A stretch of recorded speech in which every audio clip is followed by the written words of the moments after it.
असा आहे की या विषयामध्ये संपूर्ण महाविकास आघाडीचं सरकारने चूक केल्यामुळे हे आरक्षण केलं आहे। हे काही मी राजकीय बोलत नाही, मी पेपरवर बोलतो आहे।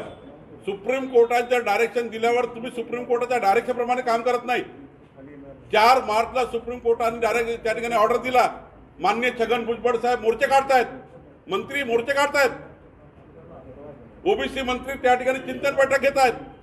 मी यांना आव्हान दिलंय की आपण तातडीने याबद्दल सुप्रीम कोर्टाने दिलेल्या डायरेक्शन प्रमाणे कारवाई चालू करा। आम्ही सर्व लोक आपल्याला मदत करायला तयार आहे। मी आजही जाहीर करतो, महाराष्ट्रातले आम्ही सर्व ओबीसी नेते माननीय ओबीसी मंत्र्यांनी सांगेल त्या ठिकाणी आम्ही यायला तयार आहे, त्यांना मदत करायला तयार आहे। पण या पद्धतीनं नौटंकी बंद करून सुप्रीम कोर्टाच्या निकालाप्रमाणे तुम्ही सांगा आम्हाला डेटा तयार करायचा आहे, तुमची मदत पाहिजे, डेटा तयार करू। त्या ठिकाणी तुम्हाला वाटतं की आरक्षणासंबंधी काही मदत पाहिजे, आम्ही करू। पण या पद्धतीनं आंदोलन करणे, या पद्धतीने त्या ठिकाणी स्वतः मंत्री आंदोलन करणे आणि स्वतःच त्या ठिकाणी चिंतन बैठका घेणे, का चिंतन बैठकनं काय आंदोलन करताय? सुप्रीम कोर्टाने स्पष्ट सांगितलं आहे की तुम्ही त्या ठिकाणी डेटा तयार करा आणि आरक्षण द्या।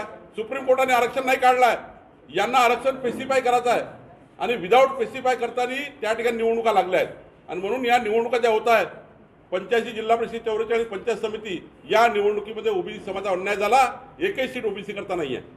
आणि म्हणून आम्ही सरकारला सांगतो आहे की सरकारच्या मनात काहीतरी काळबेळ आहे, सरकारमध्ये कोणीतरी दाल का काला आहे, काला करता है, सरकारमध्ये कोणतरी झारीचा शुक्राचार्य आहे।